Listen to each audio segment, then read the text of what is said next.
Hello, everyone, and welcome back to SALT Talks. My name is John Darcy. I'm the managing director of SALT, which is a global thought leadership forum at the intersection of finance, technology, and policy. SALT Talks, excuse you, Anthony. SALT Talks are a digital interview series that we launched during this work from home period with leading investors, creators, and thinkers. And what we're trying to do on these SALT Talks is replicate the experience that we provide at our global conferences, the SALT Conference, which we host annually in the United States, and then an annual event internationally as well, most recently in Abu Dhabi in December of 2019. And what we do at those conferences and what we do on these talks is try to provide a window into the mind of subject matter experts, as well as provide a platform for what we think are big ideas that are shaping the future. And today's talk is going to focus on one of those big ideas largely, and also in the context of discussing that big idea, Bitcoin and cryptocurrency, talk about some more of the interesting economic and worldviews of our guest today, who is Raoul Pal. He's a former hedge fund manager who retired at the age of 36, and Raoul is the co-founder of Real Vision, which is a financial media company offering in-depth video interviews and research publications from the world's best investors.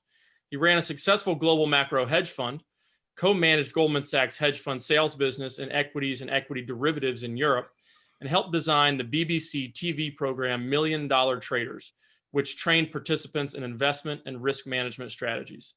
Raoul retired from managing client money and now lives in the Cayman Islands. He's currently in Little Cayman, which I think he's figured things out. The rest of us need to follow suit with him. I don't know what we're thinking sitting here in New York as it gets cold. But from the Cayman Islands, he manages Real Vision, and he writes his newsletter, The Global Macro Investor, which is a very highly regarded original research service for hedge funds, family offices, sovereign wealth funds, and other elite investors.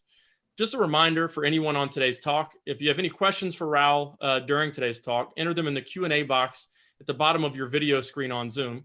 And hosting today's talk is Anthony Scaramucci, the founder and managing partner of Skybridge Capital, a global alternative investment firm. Anthony is also the chairman of SALT. And with that, I'll turn it over to Anthony for the interview. Well, it's great to have you on, Raoul. And I got to tell you, our careers did overlap for a little while. So I know Noam, I know Jonathan Green, I know Pierre, all those. Or the old gang. I know the whole gang. In fact, I'll make you laugh before I get started. Noam taught me how to flip underwritings. I don't know if you remember that whole thing that was going on in the 1990s, but that was a big career move for me. It was quite profitable. We don't have to get into that right now. But I want to go to you for a second in your personal journey, which is extremely impressive. You're growing up where? What did your parents do? How did you end up getting into the business that you ended up in? And how did you realize that this was going to be the career journey that you were taking? So I grew up in England, but my father was a first-generation Indian immigrant. My mother was Dutch. They met on a blind date in Birmingham. And so I grew up in England, just outside of London.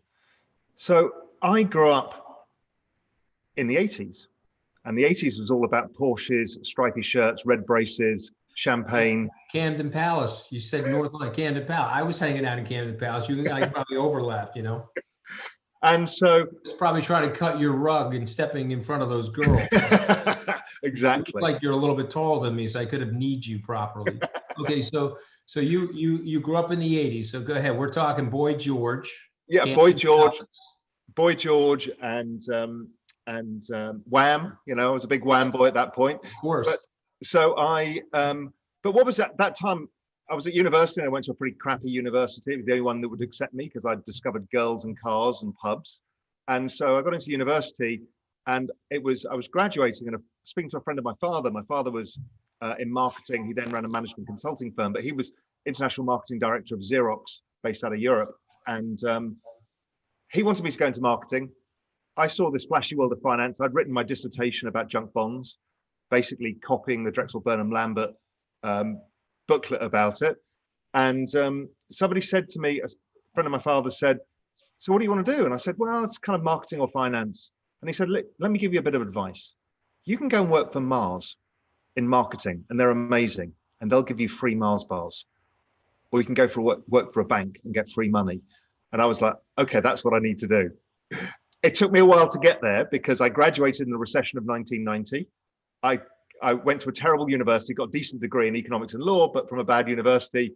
So I hustled my way through and eventually got into a UK prestigious brokering firm called James Capel, part of HSBC. Sure. And I landed on the stock index derivatives desk, knew nothing about futures and options. My baptism of fire was my boss left after 6 months and I was head of the desk. And that was my career started. Well, you're not, I mean, I got to ask you this question because I always have to ask myself this question. And so since you're cheaper than my therapist, maybe you can provide some insight here. You're not an establishment guy, I don't think. I mean, when I look at your life, your career, the Gas Monkey t-shirt, yet you're going to Goldman Sachs and places like NatWest. And so what attracted you to them? By the way, I don't see myself as an established guy either. So this is why I'm asking. And then how do you go from there to where you are now? Was that a transitory step and you always had in your mind you were going to do what you're doing, or tell us? Yeah, so I always live in the future. So I'm always aiming for something. So I have a very clear plan because that's how you get there. You don't know which path you could take, but it increases your probability of getting there. What I identified quickly is that if you go to somebody like Goldman Sachs, it's full of the same people wearing the same clothes, who went to the same universities with the same friends, who all worked in investment banks every summer, and that's all they know. So if you come in with character and somebody who's traveled the world, or you have a passion for something different, then you stand out. Right. Even my name, right? So I would call up people like Paul Tudor Jones and just call him up, and you get to his assistant and you say, is Paul there? And they say, who's speaking? You say, Raoul, because you can't say Raoul Pal because it's a bloody mouthful. So you just say Raoul. So she and say, hey, Paul, it's Raoul on the phone. He thinks he's your best friend already. So all of these little things means that to be an anti-establishment figure within the establishment increases your chance of success. And so you make this big, bold move. You discover something called Bitcoin. When do you discover Bitcoin? And when do you realize that Bitcoin is something that you need to make a big part of your life? Yeah, fascinating. So I was in Europe in 2012 and 2008. I was living in Spain. In 2012, we almost lost our banking system. We had riots in the streets. Yes, I remember. The thing was a mess. Mm-hmm. And I was writing about it for Global Macro Investor. I kind of knew it was going on. And we had a round table in Spain with a bunch of Global Macro Investor clients. And one of my clients came along and presented his trade idea, which was Bitcoin. And it was that moment I was going around with some people that you will know, trying to set up the world's safest bank, realizing we had a problem in the financial system and it hadn't been solved.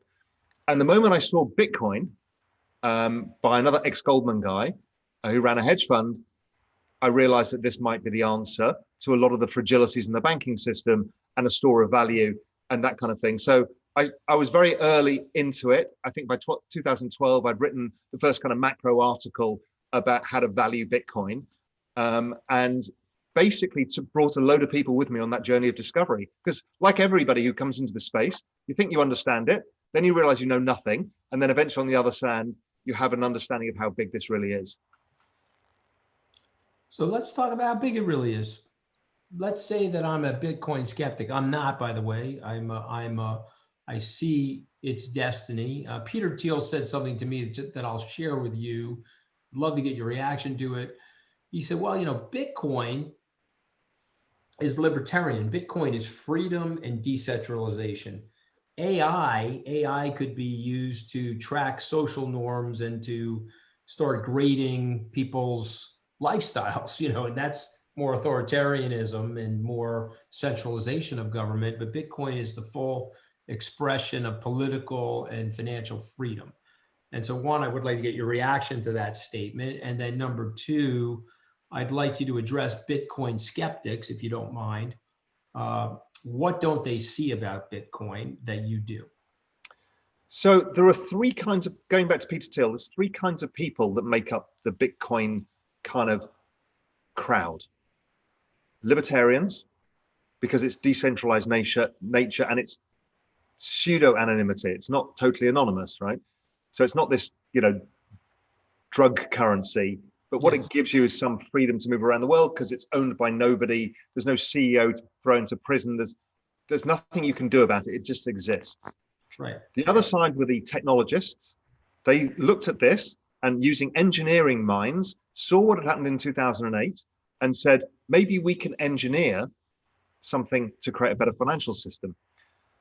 And they love the maths behind it. And then there's a bunch of people like me and the early adopters like Dan Moorhead, John Burbank, all of these guys from the hedge fund world who realized that it was the answer to a lot of the problems we had. So I think Peter Thiel's right, but that's only part of the story. Why it's so big is because we live in a digital world. Whether we like it or not, everything we do now is pretty much digital. You and I are now talking digitally. This was something that didn't exist 5 years ago, but we're doing it now. The internet has never had an ability to have a money layer embedded into it that works in the same function. We have to go via a bank and use a credit card and all of this stuff. Bitcoin gets rid of all of that, as does the whole cryptocurrency revolution. It allows the instant transfer of money. But what's also clever about it is this money can't be devalued. You can't create more of it. There's only 21 million Bitcoins. Okay, let me stop you right there, Rob. Why? Because a lot of people are fearful of that. They don't understand it. Sure. I know the explanation, but I want you to explain it in your language. Why can't Mr. Satoshi or Mrs. Satoshi just say, I got you all hooked into this thing, here's another 21 million coins? Yes. So the premise of Bitcoin is basically a mathematical formula, a cryptographic formula that is solved by computers. It takes a lot of computing power. And so cleverly, that formula gets more difficult over time. And so every time you solve it, you get rewarded. So it's like behavioral economics. You get rewarded a mining token, a Bitcoin. The number of those Bitcoins are restricted by the formula, which can never be changed. Why can it never be changed? Because it's not centralized. So it can't be Anthony saying, well, we're going to change the number today. It's actually run on about 10,000 different nodes and all of these miners, and it's all recorded on this thing called the blockchain. So nobody can change anything. So it's set in stone. There's impossible to change the number of coins or the algorithm. And that's what makes it interesting. Unlike gold, for example, where you can get, and what we've just seen in Russia, this huge find. So suddenly there's a new supply of gold. That's what happened. That's what blew up Spain when they discovered the Americas. They brought all the gold back. They thought they were rich, but they devalued everything because there was an excess supply of gold. You can't do it with Bitcoin. It's the only asset where it's completely knowable. We live in a world, you and I, of supply and demand. Yeah. That's what we understand. Well, there is no change in supply. You've got a fixed supply commodity. It never changes, which is the same with art. And a lot of people watching this will understand there is only one Monet lilies or whatever it is. And so that's why they trade at huge premiums. Right. So Bitcoin is this. It's like having a Monet that's fractional. So it goes down to 8 decimal places and instantly transferable and storable. So that starts to sound like very interesting money. Okay, so you're a big bull. I mean, I listen to your podcast, and so you see this going to $1 million a coin. I mean, is that fair of me to say that, or I don't want to? Yes. No, I mean, under exaggerate. So. Yes. So again, let's look at it in the terms of institutional investors. It's currently a $200 billion market cap. It's basically a mid-sized S&P company at this stage. So it's meaningless, really.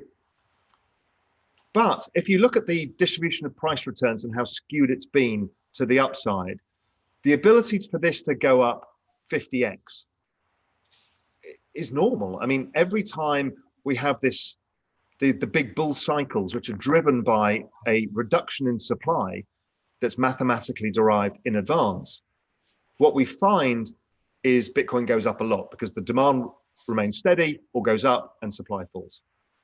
So to get to $1 million, that's pretty straightforward. And you're about $1 trillion market cap then, or $10 trillion market cap. $10 trillion market cap in terms of an asset, that's a reasonable size. It's not huge. Gold alone is an $11 trillion market cap.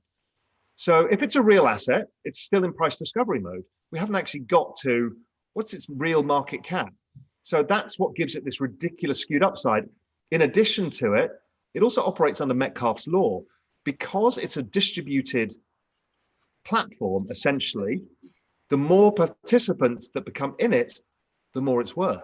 Right. So you've got, it looks like technology and money combined. And it's that these kind of things we've never seen before. We've never dealt with an asset like this, which is why it's been the best performing asset of all time, the best performing asset of 10 years and 5 years. Well, you had a spill. I think it traded at 20,000 and 3,000 in the 5-year period of time. Now it's back to 15, I guess, or it's trading. And so what do you think caused that spill? Well, so the spill, again, it's actually very cyclical. Like all commodities, we understand that commodities tend to be cyclical. So what happens is it's driven by the mathematical formula called the halving, where they halve the mining supply to make it more difficult. As you start getting closer to the 21 million coins, they make it more and more difficult over time for these computers. Where are we right now in terms of mining? The number of coins that have been mined? I'm not sure exactly where we are, but I think we've mined about 19 million. There's very little left. Okay. So it becomes incredibly hard to mine the rest. So you need more technology to do it. So as we do that, you get this period where you get speculative boom because demand starts bringing more people in. And then after a while, the demand, the people turn to sellers, and it's just a cyclical phenomena, and it usually crashes significantly, 90%. I mean, you have to have. Do you think you're going to see another crash, 15 to 3,000? No, I don't. I think how the price will evolve this time, we're in the next wave up. The halving happened in May. The chances are we probably hit something like 100 to 200,000 on this wave, which will be probably by the end of 2021, 2022. And then we'll correct somewhat, but there's a difference coming now. Don't forget, this was driven by retail. This is the only asset that's been driven by retail from the ground up, by its very distributed nature. But the next time around, the institutions are going to be in. The investment banks, the asset managers, the RIAs, the hedge funds, and that's going to give much more price stability. So the volatility of Bitcoin itself is going to collapse. So, we won't get a 90% drawdown, maybe we'll get a 50%. Well, that's normal in terms of most asset prices when they have a cyclical bear market. So let's talk about something that's conjoined in my mind to Bitcoin, and perhaps it is in your mind, is massive deficit spending by governments. And concomitant to that massive deficit spending is monetary easing and the expansion of monetary supply and all of that other stuff. And so let's overlay that going on at the same time that you have this Bitcoin development, and tell me your thoughts on those two subjects. To put it in the simplest form, the central banks are undertaking quantitative easing at an extreme level, as we all know. I'm not telling anybody anything new. Bitcoin is programmed to quantitatively tighten. So you've got two divergent paths. So if you want to look at, we're all used to using gold as an offset to central bank printing, and maybe equities as well. So how have they done against the central bank balance sheet? So I've looked at this. So I took the 4 largest central bank balance sheets, the ECB, the Fed, the PBOC, and the BOJ. You put those 4 together and create an index and then divide assets by them. So gold did a pretty good job, but it's basically underperformed by 50%. So the amount of money in supply has outperformed what gold should have done. The equity market has done a bit better, but not perfectly. But Bitcoin, well, it's massively outperformed the central bank balance sheets as well. So what it's given us, and the reason behind that, it's a store of value, but it's also a call option on a future financial system. That's the important function that Bitcoin has. It has 2 roles. If it was just a store of value, it would look more like gold, but it doesn't, because everybody can build on top of it, and it's creating a whole ecosystem around it, including the central banks with their central bank digital currencies. So yes, the point being is the only answer for this massive debt bubble that we've got is more printing. And the only outcome is Bitcoin goes higher. And it will significantly outperform gold because of the fact that A, it hasn't achieved its full market cap, i.e. it's still in price discovery mode. And it's also a very disruptive technology. Gold can't create a payments platform or a store of value or a trusted source of storing things on the blockchain. It can't do any of these, but Bitcoin can. Okay, it's fascinating. And so we are now in a situation where you have Bitcoin, you have this phenomenon taking place. Literally, we keep dipping into quantitative easing. I have my own thoughts about it. I mean, I think Keynes is right in so many ways, but when you do all this deficit spending, you weaken the middle class and you weaken the lower class. That's the reason why you're having the systemic rise of populism, because, my dad was a crane operator, Raoul. He had an hourly wage. And if you have inflation, guess what happens to that hourly wage? Your real purchasing power goes down. If you have this type of inflation, it's asset inflation. So if I'm a wealthy person, I have a big building, and the dollar amount of the building goes up. I still have that asset. But if you're working a wage, the money in your bank account is going like this. And that is pain in our system. It's causing your old country to Brexit. It's causing this upheaval in my country. And so my question to you, which I don't necessarily have the answer to, what happens to equity markets in an environment like this?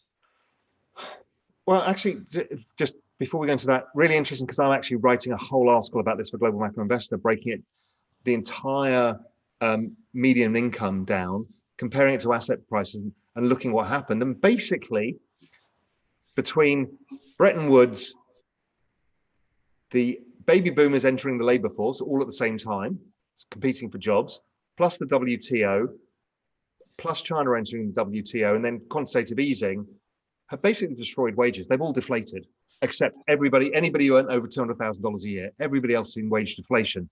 So it's a killer. And so you're dead right.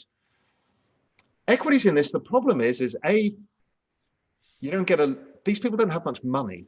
So if we're trying to look at the little guy, they don't have savings to invest in equities. And with equities at all-time high valuations, what is the upside? Well, maybe it offsets quantitative easing, but maybe it doesn't.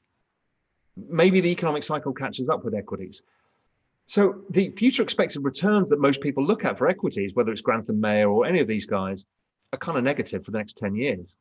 And that's why crypto has become so powerful amongst retail investors, because they see for once they were ahead of the institutions and they have a real chance of actually offsetting some of the losses elsewhere. So it has a passionate amount of supporters because of this. They realize it's a chance for them. And that's great. I like it. I mean, I think it's very interesting. So it's also tied into my next question. Then John Dorsey, who's I don't know if he's a millennial, a quintennial, I don't know what the hell he's doing, but he thinks he's a lot better than us because he's in a different generation, Raoul. So we'll get to him in a moment, but he's got a ton of questions because, all these guys know more about Bitcoin than me. So they like giving it to me, as you know. So, but before I get to him, the 60-40 portfolio, is that dead?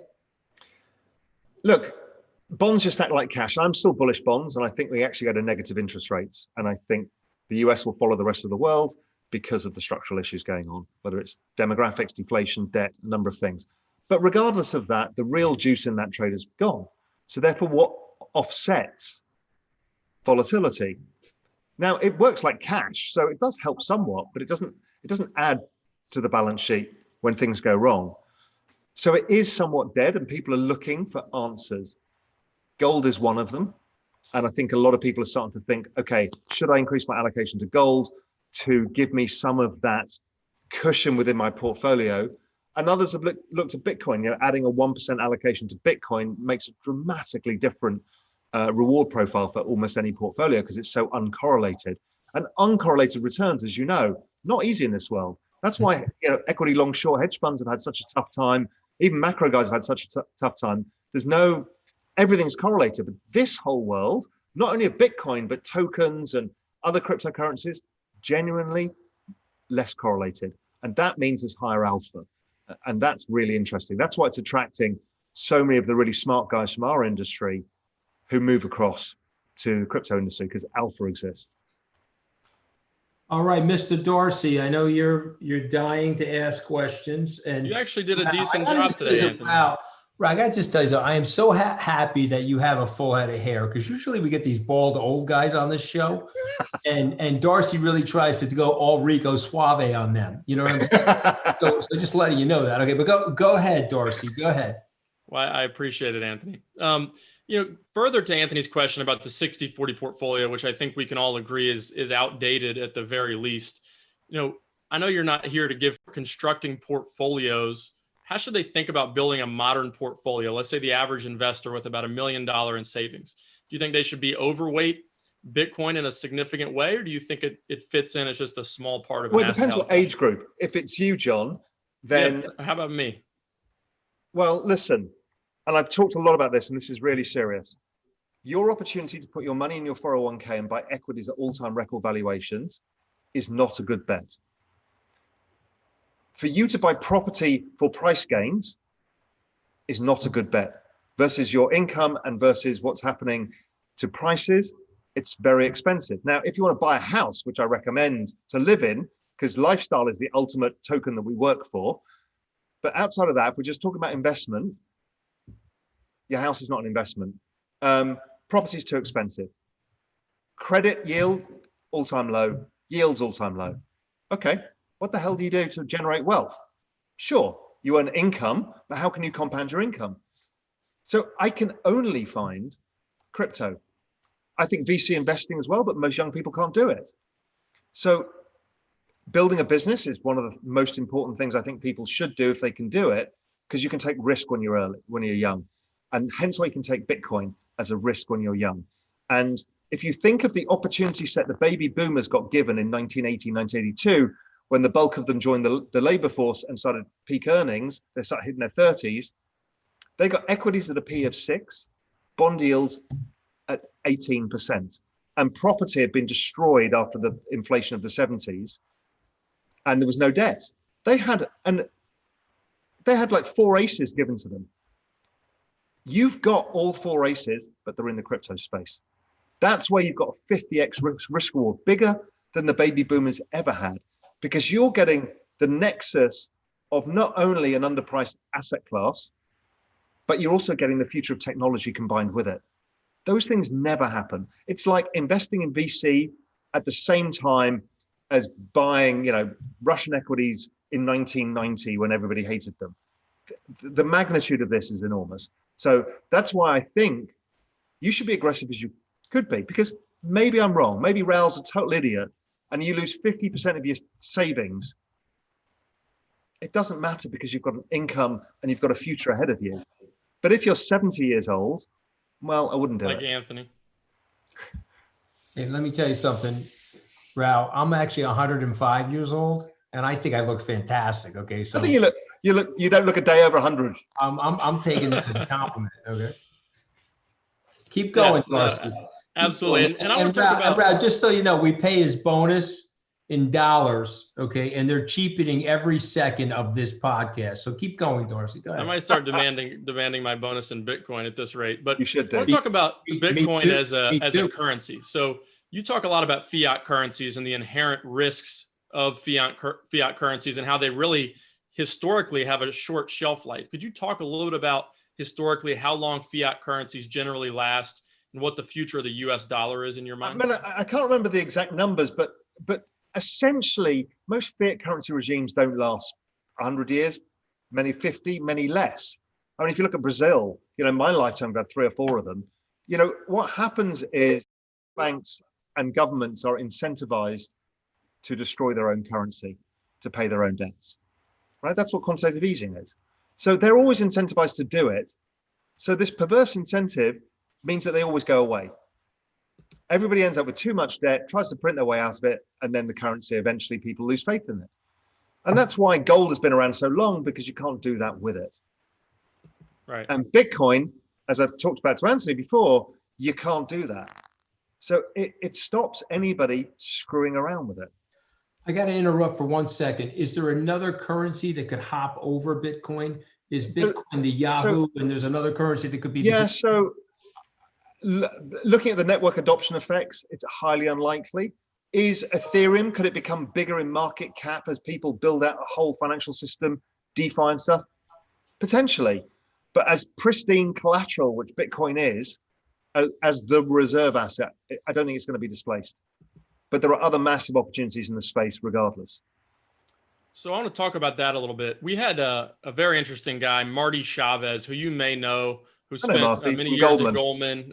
He was the chief information officer when he left. He's on the board of a few crypto organizations. And, he offered such a balanced view of the space that I thought it was very fascinating. And he talked about the idea of central bank digital currencies and digital currencies that are backed by governments. And I thought it was interesting the way he framed it, talking about, let's say, a stimulus package that the US government wants to pass out to its citizens. Today they're having to wire money into bank accounts via the IRS. They're mailing checks. There's a lot of waste inherent in that. One, do you think we'll see central bank digital currencies? What do you think the potential is for that? How will they work? And what impact also do you think that would have on Bitcoin if you had government-backed digital currencies? I've been following this for a long time. The Bank of England, the BIS, the IMF, the ECB, the Fed, the PBOC, the BOJ, Australia, Singapore have all written white papers on it. It's happening and it's coming. And I think China's just launching as we speak. I think Sweden's got a pilot scheme going. I think Singapore's about to launch. Bermuda's just launched. Look, this is happening. Fact. Question is how it happens. What does it mean? Well, it's really interesting. Firstly, the IMF 2 weeks ago had this big debate. Jay Powell was there. Everybody's there. They're talking about the new Bretton Woods. So what are you saying? What they're actually saying is that they understand we're in unprecedented times and everybody needs to fiscally stimulate and nobody's got the money to do it. Their proposal, hidden beneath the wording, is okay, let's move to central bank digital currencies, make an agreement amongst all nations and allow us, let's say, all to print another 50%, because then there's no one currency versus another. And the idea is you're devaluing everything at the same time, but it doesn't show. Okay, so that's what they're thinking of. But the bigger revolution, and many of these guys, and Benoit Cœuré from the ECB, who's now at the BIS, spend a lot talking about this. Some central banks will just have a digital currency that will be a means of payment.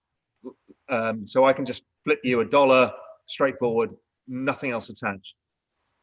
But the incentive scheme to a government, much like printing money, the actual incentive scheme is to create programmable money. So programmable money gets around the problem of monetary policy, which has now stopped. We've got monetary printing or interest rates negative. That's all we've got left, and neither of them are really working. So monetary and fiscal policy, if you listen to Jay Powell and the ECB, they're screaming every day, we need fiscal, we need fiscal. Well, this way, it puts fiscal in the hands of the central bank, or the central bank in the hands of the government, because they can give you a different stimulus to me. They can say, Raoul, you're an older saver, we're going to penalize you with negative interest rates, but we want to help John out and we're going to give him a cash payment so we can pay a student loan, right? Both at the same time. So we can use behavioral economics to run economies, which is game changing. Now, if you understand how behavioral economics has changed the internet, we all use Google or Facebook or whatever, or even Twitter. It's all behavioral economics. So it's all about incentive systems. So you can define incentive systems for different people.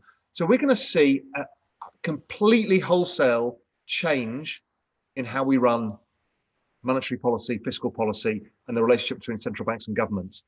All of that fits in with Bitcoin, because Bitcoin is, as Anthony said at the beginning, it's this libertarian thing. It's the life raft. If you don't agree with your government, you've got somewhere to go. Much like people use gold for now. If you're in Brazil and they're printing too much money, or they're going to lose control because of the budget deficit, oh, well, I'll buy some gold. But Bitcoin links in so perfectly with digital currencies because it's all instantaneous.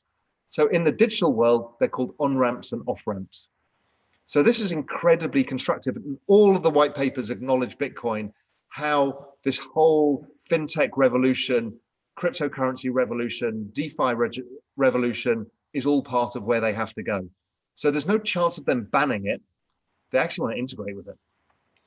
Well, that's a good segue to my next question about the risks associated with Bitcoin. So you talked about, and we talked about before the call went live, about how asymmetric this opportunity set is for people buying Bitcoin today. Could it maybe go to zero in certain scenarios? Yes, but it doesn't seem likely. What are the risks, or the elements of security that people were concerned about after the Mt. Gox hack and things of that nature. Are those still risks of buying Bitcoin? And what do you see as the biggest risks to cryptocurrencies? So if you understand that Bitcoin is the network effect in money form, right? It's extraordinary, but that's what it is. It's Metcalfe's law in money. So what is that built on? It's built on one thing only, which Bitcoin excels at better than any other instrument ever invented. That's trust. Because of its distributed nature, I don't need to take your word from it, and we don't need a notary because we've got 10,000 nodes all confirming it. So what we know is that anything that's on the blockchain is now 100% trusted. So the trust element takes away the risk of something that is a network effect. Because usually it's because either it doesn't give you a benefit, i.e. the price doesn't go up, or with its Facebook, you don't find your friends on it, whatever it may be, it doesn't work. But once you get to a certain point where people trust it, it's very difficult to get rid of it. And that's why even after it had these big cycles, because it was still a relatively thin market, goes down 90%, the trust never went. Right. People still knew it's this pristine asset, this incredible asset that can't be screwed around with. So it just drives trust again. And the more people adopt it, more trust. So I don't think there's any risk of zero. The arguments go quantum computing. If they figure out quantum computing, they can break the cryptographic keys. Well, there's too much money in this space, and people are already aware of this. So there's all anti-quantum layers being built. There's a bunch of other stuff. So that's not going to be an issue. The other really weak argument is, well, if they shut down the electricity, there's no Bitcoin. Well, we've got other problems if the entire world's internet or electricity goes down. So I'm not worried about that one. And by the way, you can still store it on a piece of paper, your crypto key. You actually don't need a computer. So that's okay too. So the last one is governments will ban it. Well, first I've explained that the IMF, the BIS, the ECB, the Bank of England, the Fed have all regulated it and said in their white papers, this is part of the future, this is where it's going. So there is no noise of that coming. But maybe one day it's a $10 trillion asset class. They're not going to ban a $200 billion asset class, not even a $1 trillion asset class. I mean, it's still smaller than Google at that point, and Google's much more nefarious than Bitcoin is. Right. They own all the world's data. So let's say it gets to $10 trillion, my $1 million price target. So how are they going to ban it? So let's go through that. And this is really crucial. So the IMF say, we don't want to have this currency. It's destabilizing to central bank currencies. And everyone goes, okay, fine. And they say, anybody owning it will be banned. You can't have a wallet. Problem is we live in a globalized world, and this is on the internet. This is not, there's no borders. There's no gold in a vault. This is borderless, semi-anonymous, and instantaneous. So all it takes is for Brazil, and we've seen this in healthcare when it came to genetic testing. Brazil and Israel said, we'll allow it. Guess what? Bunch of scientists go over there, they do it from there. Game theory always suggests that somebody will go against that ban because they can make all the money, because we're actually dealing with money here. So it's incredibly lucrative to capture that market share. The other part of this is, as the central bank digital currencies come, there are going to be, and my guess is in the next 2 years, we'll see one of the small Latin American nations, maybe one of the Caribbean nations, put Bitcoin into their reserves because they're so fed up with having like currency. MicroStrategy. Yeah, like MicroStrategy did, Michael Saylor did with their reserves. That's right. And then one of them will say, you know what, we're just going to use Bitcoin as our currency, as opposed to having a currency board with the dollar like we have in Cayman. So they're totally fungible here. So it's not a peg, so it can't break. But it's always the vagary of the dollar being expensive or weak that they have to deal with. When if you just say, okay, Bitcoin is the currency we want to peg ourselves against, you're away from that whole currency system. Yeah, I think China's journey as it relates to Bitcoin and cryptocurrencies is an interesting and an informative one. Is that, early on in the rise of Bitcoin, the way I understand it is that Chinese that were evading capital controls and pulling money out of the country accounted for a significant portion of the trading volume of Bitcoin. And the Chinese made some noise about wanting to regulate it, but then they realized the power of that type of technology, if it's leveraged by the state. And so they obviously haven't banned it and are working on their own digital currency. Russia did the same. And we've seen similar things elsewhere. And they looked at banning it and then realized it didn't make sense. And they've all walked away from it. I don't think, I think the probability of it being banned as on a global basis is low. Will Turkey try and ban it? Of course they will, because their currency keeps collapsing every day, like they've banned gold. But does it work? It's never worked. Capital controls have never, ever worked. India tried to ban it as well. Guess what? It's coming back. I mean, India's integrating with their banking system now. So it's not going away. It's only going to get bigger. In your view, and you might talk about how you own it and how you store it, what's the best way for a retail investor or an institution to buy, own, and store securely cryptocurrencies and Bitcoin today? Yeah, so here's one of the truisms in life. Anything that's slightly hard to do usually has better rewards. Emerging market investing, the more frontier you get, the higher the rewards are. So crypto right now, to do it perfectly, you need to open a brokerage account with an exchange, do your KYC. Well, we're all kind of used to that. Then you go on and buy it. There are some brokers who'll do it. So if you're an institution, you're a hedge fund, you can get somebody to do it for you. So that's pretty straightforward. The problem is the custody, because it's a bearer asset, and we gave up bearer. Used to have bearer bonds and bearer equities. There's a few left. I think Nestle have still got some bearer equities and bearer bonds left, and a few companies do, but there aren't many. So now you're like, okay, do I leave it on the exchange? Well, we've all heard, like Mt. Gox, people can hack exchanges like they can hack banks. Right. So you're like, okay, so I need to store it somewhere safe. So you can buy a cold wallet or a hard wallet, and that basically is a little unit that has your keys on it.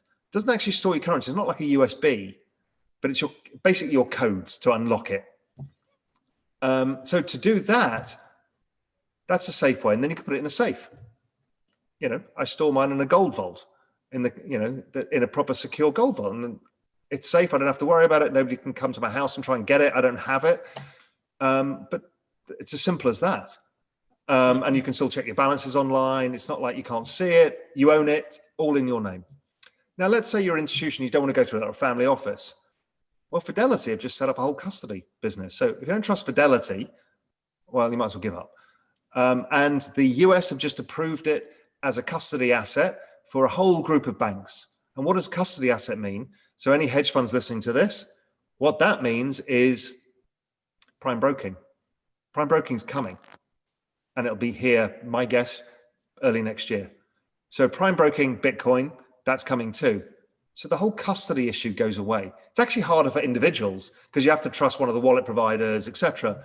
But that whole space is getting better and better. You can also buy insurance against it.